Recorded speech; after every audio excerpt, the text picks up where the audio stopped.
Ayan, no? So, ayan. So, nakikita natin na gumaganda, magiging maganda, no? Ito yung mga pagbabagong, ayan, no, guys, swerte, grabe. Yan. So, nakikita natin na magiging maganda yung kahihinatnan nung tulong na matatanggap mo. And for some of you, maaaring magbago yung daloy ng swerte sa buhay nyo, mga kapiksi. Ito, tulong ito guys, rewards. This is help from the universe, mga kapiksi, mga rewards galing kay universe, swerte galing kay universe, good karma from the universe. And ito, answered prayers from the universe. So,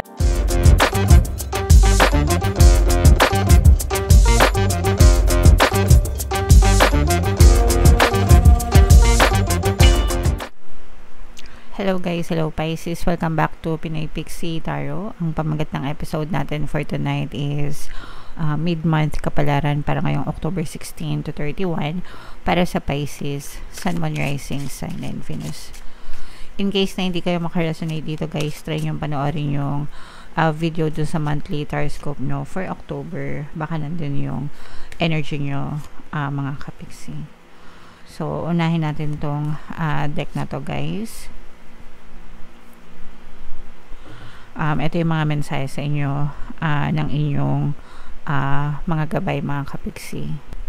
So, ito yung mga negative and positive messages, mga kapiksi. Unahin natin tong phenomenon, guys. Ibig sabihin nito, may mga gabay, may mga ganap.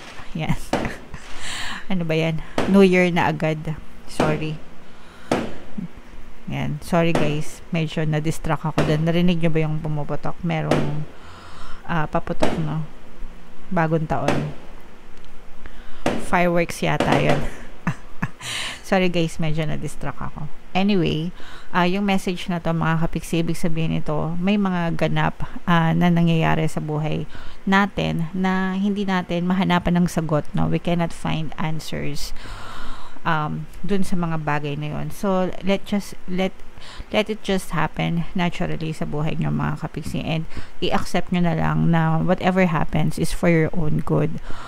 Pangit man or maganda ba yung nangyayari, palagi may mga lessons na matututunan ka dyan, and at the end of those chapter or at the end of those journey, mga kapiksi, palaging may mga blessings naman na ipagkakaloob sa'yo. So, hayaan na natin, kumaga, trust the universe, no? Trust the divine, everything, and always tell yourself na everything will always work out in your favor para hindi kayo masyadong namomroblema. Sometimes kasi isip tayo ng isip, diba? Bakit nangyayari sa akin to? Bakit sa akin pa? Bakit ngayon? Yung mga ganun. So, wag na nating alamin yung mga ganun, and let just happen, let just life happen naturally sa buhay nyo. Okay? Now, ito namang eruption, ito yung pagsabog, mga kapiksi. So, make sure na alagaan nyo yung mga nilalaman ng damdamin nyo, yung mga negative emotions. You have to clear them as soon as possible, or linisin nyo yung mga nagpapatong-patong na sama ng loob, mga negative emotions sa dibdib nyo, kasi kapag yan ay nagpatong-patong at hindi nyo na kinaya, baka sumabog yan, and pag sumabog yan, mas malaking damage pa yung maaaring mangyari sa inyo, mga kapiksi. Okay, so take one step at a time, focus on your healing, and let go of these negative emotions, mga kapiksi, para hindi malaki yung damage sa iyo, or para maiwasan yung damage sa buhay mo. Okay?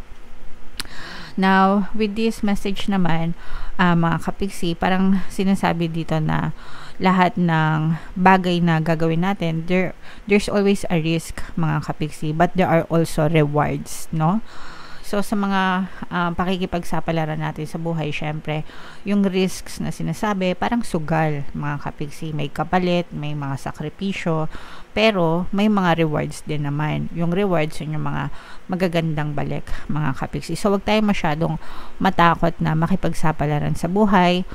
Sa una, syempre, nakakatakot, nakakaduda, pwedeng dagain ka, pero kapag na-experience mo na yung rewards, doon mo masasabi na sulit, no? Sulit lahat ng effort mo, sulit lahat ng sakripisyo mo, sulit lahat ng paghihirap mo. So, yun na lang yung i-look forward nyo guys, yung mga rewards na kapalit ng mga pakikipagsapalaran nyo.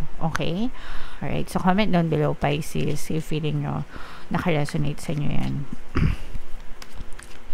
Tingnan natin yung ganap sa inyo ngayong October 16 to 31, mga kapiksi. Shuffle natin to.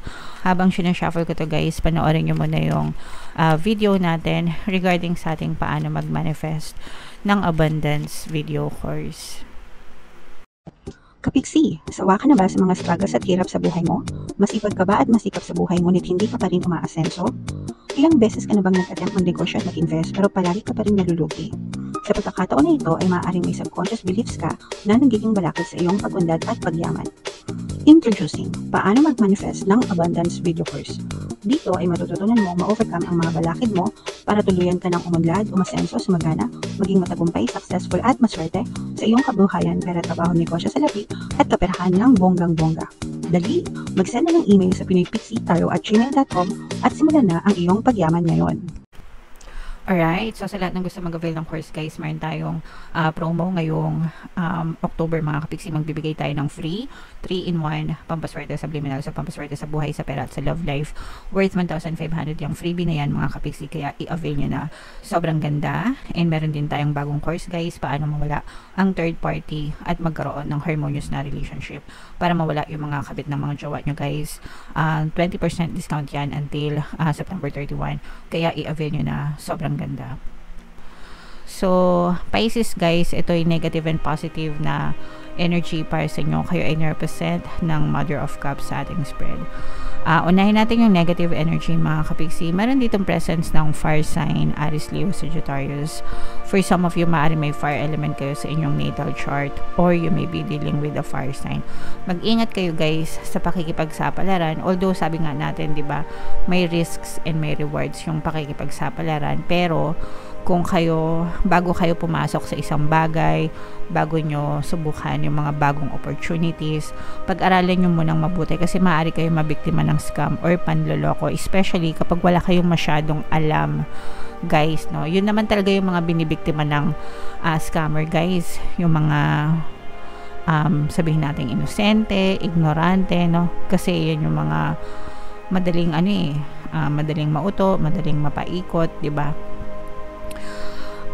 So make sure na bago kayo pumasok sa isang bagay, sa isang investment or sa isang opportunity, pag-aralan nyong mabuti. For some of you, maaaring may umahas din sa inyo guys, no? Parang tuklawin kayo.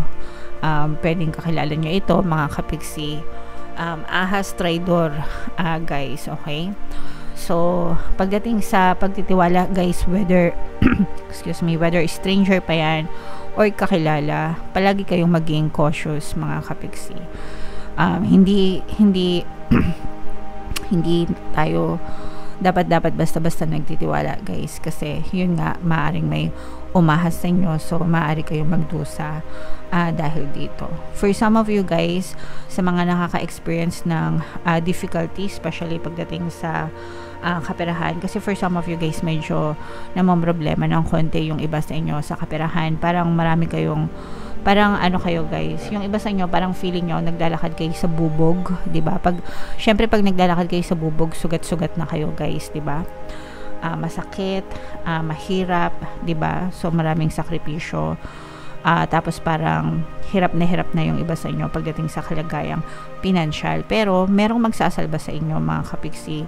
Parang ibig sabihin merong person na maaaring tumulong sa inyo and magsalba dyan sa mga financial difficulties nyo. And parang itong pagtulong na ito guys is maaaring magdala ng mga magaganda or positive changes sa inyo. So wag niyong baliwalain guys, especially pag palagi kayo nagdadasal or if you're always affirming, yung mga tao na tumutulong sa inyo guys, kaloob ni universe yan. Ibig sabihin si universe yung nagmo-move ng mga tao, bagay, sitwasyon sa paligid mo para ipagkaloob yung mga dinadasal mo, yung mga ina-affirm mo. So kapag may tumulong sa inyo mga kapiksi, asahan nyo galing kay universe yan. Kaya wag nyong tanggihan, bagkos ay tanggapin nyo ng maluwag sa kalooban nyo. And hindi kayo pabigat sa kanila guys, but actually nakakatulong pa kayo para sa kanilang good karma, mga kapiksi. Okay? So ito guys, i-mind nyo na to sa comment section. Mind pagtulong, ayuda, kasi yung iba sa nyo guys parang feeling ko makakatanggap ng ayuda. Ayuda is tulong, no? Para sa akin, ayuda equals tulong. So, makakatanggap kayo ng tulong, mga kapiksi, kaya i-mind nyo na yan.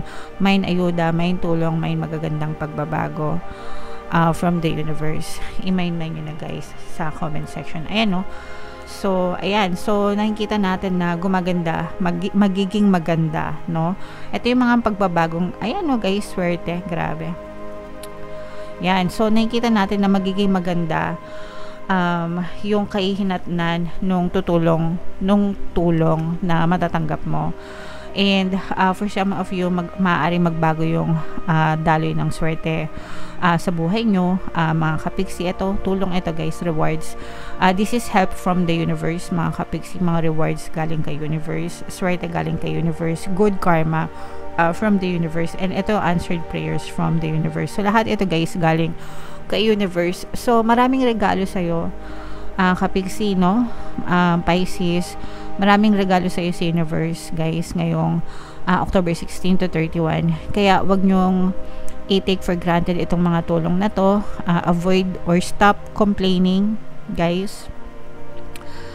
Kapag nagko-complain kayo, nagrereklamo kayo, hinaharang nyo yung pagpasok nito mga swerte at mga blessings na to. So instead, be grateful, matutong magpasalamat para lalo nyo pang ma-attract itong mga tulong na to, okay? So lahat to guys, i-mind nyo sa comment section. Mind answered prayers, mind swerte, swerte sa pera, good karma, gifts from the universe, mga regalo ito guys, no? Sobrang dami, Pisces. Kaya i-mind nyo na sa comment section, huwag nyong pakawalan, mga kapiksi, deserve nyo yan, para sa inyo yan, okay? Alright, so comment down below guys if feeling nyo naka-resonate kayo. Ito yung ating 2025 kapalaran guys, panoorin nyo na. And ito naman yung ating success stories ng paano mag-manifest ng abundance video course. Click here to subscribe guys, and ito yung ating mga pampaswerte subliminals. Thank you for liking, sharing, and subscribing, and see you again next time. I love you all mga kapiksi. Have a nice day. Bye bye.